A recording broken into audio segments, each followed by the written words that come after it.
Hey guys, welcome back to Starcastic Remarks. My name is Ryan Chambers alongside my brothers Chris to my right, James to my left.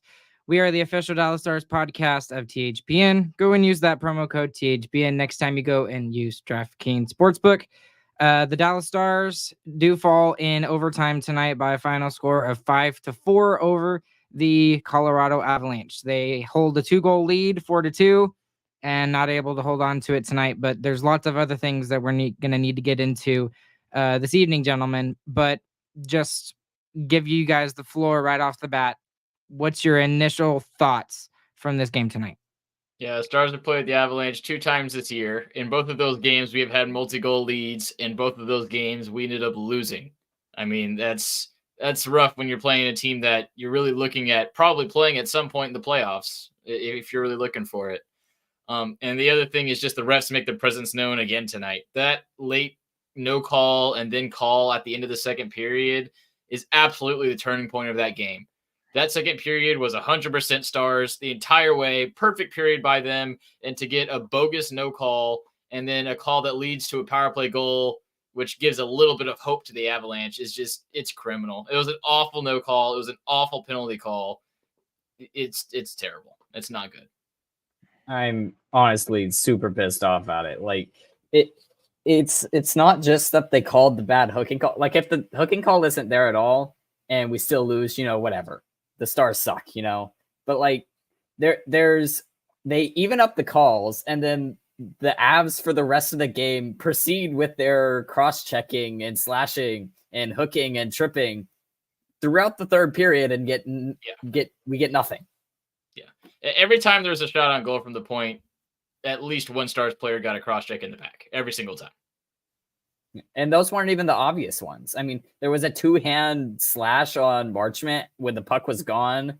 There was another cross-check afterwards on Pavelski into the boards as well. There's a trip on Hintz in like the final seconds of the game. Yeah, the fact that the power plays this game were even is insane.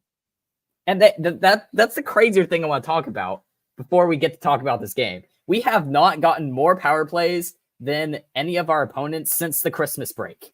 Not one. We have either been even or down. We are -3 since Christmas in penalties taken and drawn. For one of the highest offensive teams in the league. And the second least penalized team in the league. Makes no sense. Okay, normally it takes y'all like 20 seconds to just kind of summarize the game, but it takes y'all 2 minutes. So I think the way both of y'all reacted is the exact way we should react to this game. We should be very upset in the fact that the way this game was reffed. It was very poorly reffed. And again, Chris, I agree with you that change in momentum at the end of the second period, it was the game changer for the Dallas Stars. I mean, it really was. And we'll talk about the other game changer, obviously. But with the refs tonight, I just don't understand. And this is a part of a bigger issue that's going around the NHL right now. Why don't you just call the rule book? I understand that on every single play, there's going to be some sort of infraction, right? There's going to be some sort of infraction even at a ticky-tacky standpoint. Okay. But there are so many missed calls, not just in this game, but on both sides. And maybe it was just because we are Dallas Stars fans, but it really felt one-sided tonight. It really 100% did. And like you mentioned, James, there was 3 instances that you mentioned, and I had 2 more that I can even think of off the top of my head that were not called. So, and it's even bad when Razor, before they tie up the game in the third period, is talking about Josh Manson and the fact that both of those plays that he made, I think they were both cross checks, were not called. And that's not us. That is an NHL analyst of 30 plus years looking at that. And you can say what you want about, the Stars broadcast. The Stars have one of the most neutral broadcasts in the NHL when it comes to regional broadcasts, in my opinion. I think even beyond that, Razor saying that is extremely frustrating. I think James points out the most important stat, though. I mean, we have a top 10 offense, and we draw the second least penalties in the league. That's We're fourth in goals for. We are fourth, and we have nothing. That's been true the entire season. The Stars have either drawn the least penalties or bottom 5. That's been true all season, and it hasn't changed. I remember early in the season we were talking about that. We were like, "Well, law of averages, it's going to even up eventually." It hasn't, and it doesn't make any sense. We're seeing these penalties all over the place. Pavelski gets cross-checked 3 times a game in the slot when he doesn't have the puck even, and none of them are ever called. It really doesn't make sense to me. The cross checks tonight were more frustrating because like the Manson cross checks are not just like normal, just whack him in the back. He whacks him in the back, dumps him into the boards on 2 different occasions, and neither one of those are called. And the first one was right before they get the power play to give him life. Yeah, while they're holding Dodonov's stick to get the call. Yeah. That's a clutch play by the ref there. I mean, that is really super timely for the Avalanche. Okay, so obviously we should be frustrated with the officiating in tonight's game, but let's also talk about some of the things the Stars could have done better. They had a 2-goal lead in the third period, and they blew it. Refs didn't help there. Right. Okay. So that's the other thing, is that just sometimes when it comes to sports like this, you just have to beat the refs. That's just what you have to do. And the Stars could have done it. They could have killed off the penalty at the end of the second period. Foxa could have scored the empty net. But again, we talked about this last game. I don't know how frustrated I am yet, and maybe I'll be more frustrated later, but this really feels a lot like, in some ways, to the Montreal game, where we just couldn't get an extra bounce when we really needed it, and just everything seemed to bounce correctly for Colorado. I mean, what are the chances that a goal like this? Yeah, especially the last one. The last Colorado goal goes up 4-4. The guy literally is like doing like a ballerina move. Rantanen is in the slot. It happens to bounce off his skate and it goes straight into the net. So I'm upset because I'm hacked off at the refs and the way that it was called. But at the same time, there were some unlucky bounces and there are some other things that we'll talk about here in a second. That's not the key to the game, though. I mean, yeah, sure, Colorado got 3 pretty garbagey goals. Sure. But the Stars had so many chances to win this game. And that's the key to me more so than the Stars got unlucky. The Stars weren't clutch. They had 5 different chances to win this game and couldn't do it. And the most frustrating thing to me against these top tier teams, like with Vegas and with Colorado for the second game in a row, it's the lack of the clutch gene. I mean, we see this team can make big plays at big moments. That stop by Wedgwood at the end of the third is a huge one. The game-winning goals against the Predators, I mean, obviously that's insanely clutch. We can make big plays, but when we're playing big teams in the marquee games, for some reason we just can't do it. We just can't get out of it. That's a lot of good words. That's true. I mean, especially against. Well, I mean, what I was thinking is, especially against really good teams, and this is twice now that the Stars have had a multi-goal lead against the Colorado Avalanche, and they're not able to put it away. So maybe clutch is the right word, Chris. It is a very good word to use. So we got to talk about, obviously, the biggest storyline coming out of tonight's game, though, and the fact that Miro collides into Wedgwood trying to make a play, and the way that knee buckled, it looks like there's some sort of hyperextension, and I'm not quite sure what the status is on that yet. I don't know if even DeBoer knows about the status of that yet, but this could be a loss on 2 fronts from this game tonight. Yeah, anytime there's any kind of problem with someone's knee, you better be terrified. Knees are scary. So one of the things I was curious to see, and I haven't gotten a chance to look at the stats yet, but the time on ice in the third period, I am very curious to know who took up a majority of the ice time. I have a hunch that it's Harley. Esa Lindell has 26 minutes time on ice. Thomas Harley has 24:30. Is both of their highest of the season. Okay, so it was most definitely. So that's what I thought it would be. I thought it would be Lindell and then a little bit of Harley, because Lindell, I mean, he pretty much is the number 1 guy right now, even though he's a defensive guy. Moving forward, this is going to be a very, very scary situation for the Stars defense. Because what that means is not only do you lose your number one defenseman, but you have both Suter, Hanley, and Nils Lundqvist all on the top 6 for the Dallas Stars. I mean, at the very least, he's going to miss next game. So are y'all worried? What should we see? Who needs to step up? What are y'all's thoughts after this Miro injury? Yeah, the third period collapse tells you how scary it should be to you. I mean, we had a 2-goal lead, and you could just tell it was going to be given up. I mean, there was no doubt in my mind that game was going to end up tied at 4-4 at some point. And not having Miro Heiskanen, that's the backbone of this team. Like, we've talked about the heart and the skill of the team. Miro is the backbone. He's playing the most minutes. He's the reason our defense isn't terrible.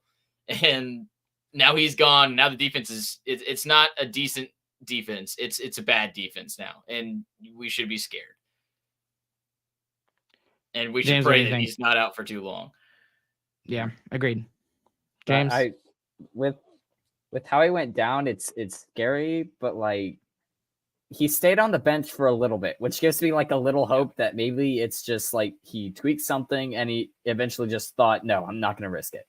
So yeah, it's not for sure that he's out. Yeah, there's little inklings of hope there, and honestly, with how he went into Wedgwood, it couldn't have ended much better. Also, if I'm going to pick one to get hurt, unfortunately, at this point in time, I'm going to pick Miro because after Wedgwood, we have Matt Murray. So there is a little bit of truth to that, unfortunately. So we will have to look and see if there's any update by the Stars in the morning. According to Ryan Bayer over here, our insider for us while we're doing this, no update on Miro per Pete DeBoer during his post-game remarks. So maybe we'll see something in the morning. Yeah, seriously, that's a little bit of humor. Run 50,000 tests. Agreed. Make sure that he is okay before even trying to put him back out there. This was a minor thing in tonight's game, but it's still interesting. So Robertson had a couple of chances in tonight's game, especially in the first period. I thought the Stars were the worst team in the first period compared to Colorado. I thought Colorado was the better team. But Robertson, had a lot of chances in the first period. Now, in the second period, he was on the power play, and he got pulled off the power play. Duchesne got moved up to the top line, and then I'm not sure who pulled in for Duchesne on the second unit. But Ardell over here giving us some insight over here. I saw Pete DeBoer chewing Robertson for his coverage at the blue line on the power play. So maybe that was just a one-time and done kind of thing, and he'll be back on the power play in the next game. But what did you think about that and that whole situation tonight? I'll actually kind of jump on this. That I thought Robertson, I was going to take him as my biggest loser tonight, honestly. He had so many grade A chances in the slot, in tight, and he just missed the net on like 3 or 4 grade A chances. Totally missed the net. He ends the night with only 2 shots on goal and a -1, and I didn't think he was good enough at all tonight. I mean, this is the guy this is supposed to be our superstar, and he's not even hitting the net on these great chances that his line mates are giving him. It can't happen. Honestly, I don't know if you see him back on that first unit because they were talking about it. Most of his points have come 5-on-5 in this last little stretch. And Duchesne on that top unit was great, pretty elite. I mean, they almost scored twice with him on that unit. Yep. Duchesne did look really good on the power play tonight. I agree. And he was single-handedly responsible for the first Sagan goal and then for Pavelski's goal on the power play there. So hopefully we'll see him to continue it, and we'll see from there if maybe Robertson gets back on the top unit, or maybe with this whole Miro being out thing, maybe just to keep it some continuity together, losing a big guy like that, he'll be thrown on the top unit. But I tend to agree with you. I think he's going to be pulled off that top unit, and we'll see from there. Anything else that y'all noticed in tonight's game that you would like to talk about? I said, everything. Yeah, I don't want to keep talking about the rest because that's I can't stop thinking about it. It's not even the only reason, but I can't stop thinking about it. It's the most frustrating reason for sure, though. We already talked about that. Foxa can't hit the empty net, although it was literally just a stick by Makar, so that's unfortunate there. Let's see. Not really anything else that I can think of, other than the fact that I guess we could mention that Sagan gets a 2-goal game again. He was great. He was great. Whole second line was fantastic again tonight. They looked amazing. They're the first line. Yeah, and for a lot of the time, they were playing against Colorado's first line. And I thought they looked great doing that as well. James, I actually I'm glad you mentioned something like that. Johnston, I know that we were talking about Robo missing the net, but Johnston had about 2 or 3 chances that he probably should have hit. Yeah, he whiffed hard. And one of those particularly, like the defenseman gets across and stops him too. But yeah, he did miss a lot of chances tonight too, which is frustrating to see from someone who just got off of his 16-game goal skid. It's not going to go in if you don't hit the net. I'd rather hit the center of the goalie's chest than miss as badly as he did. Mm-hmm.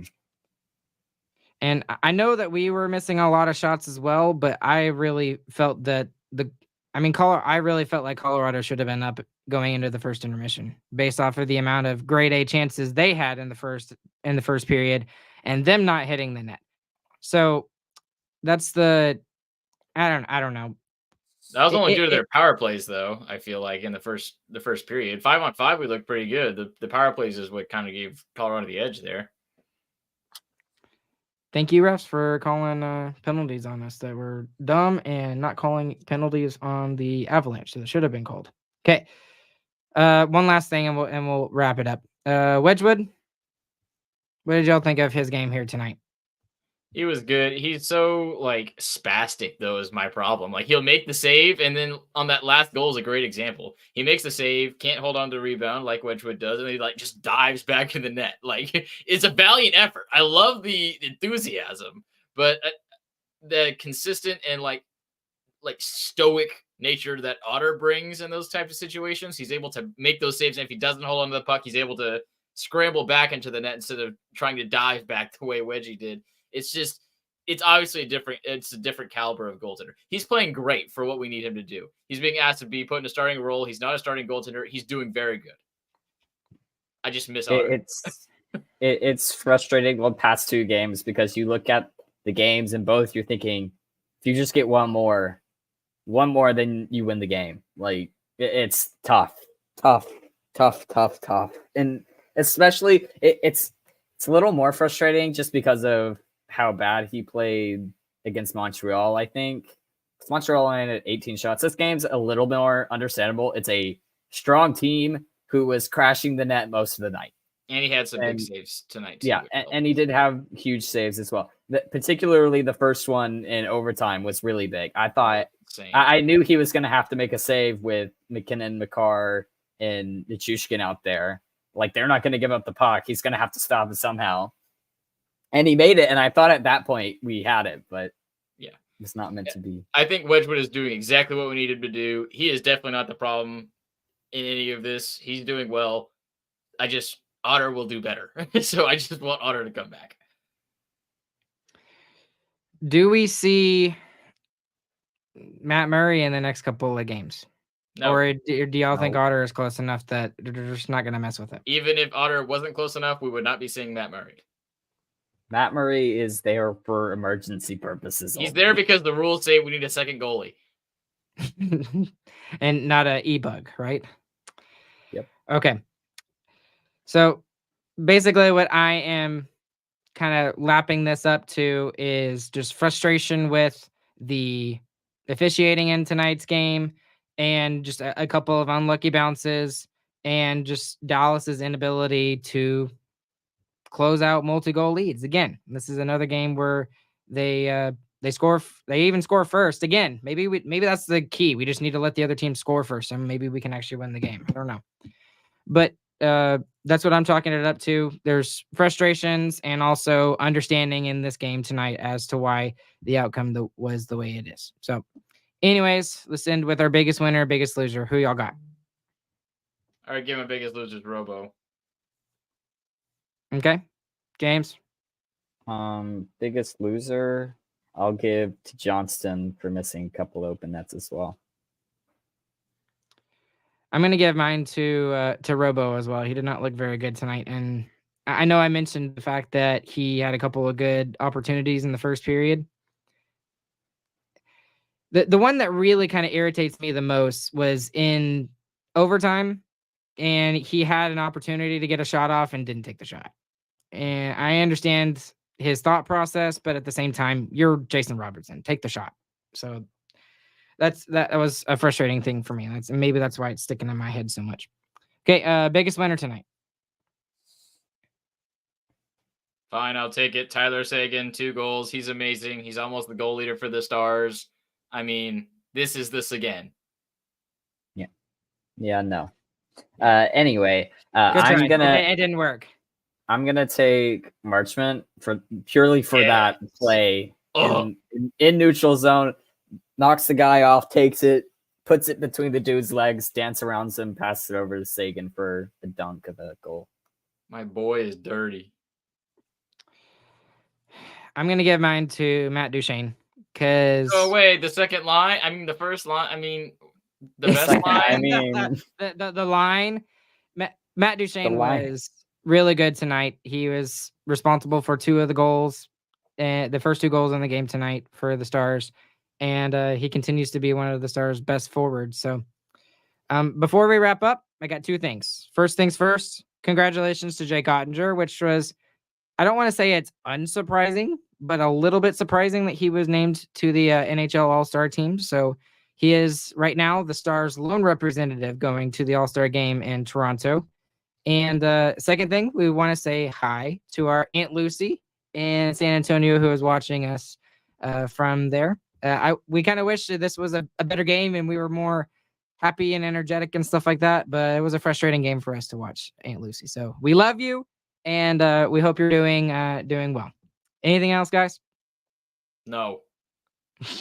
I hate zebras. I hate zebras. I hate zebras. Agreed. Along with Chris and along with James, my name is Ryan. We'll catch you guys on the flip side.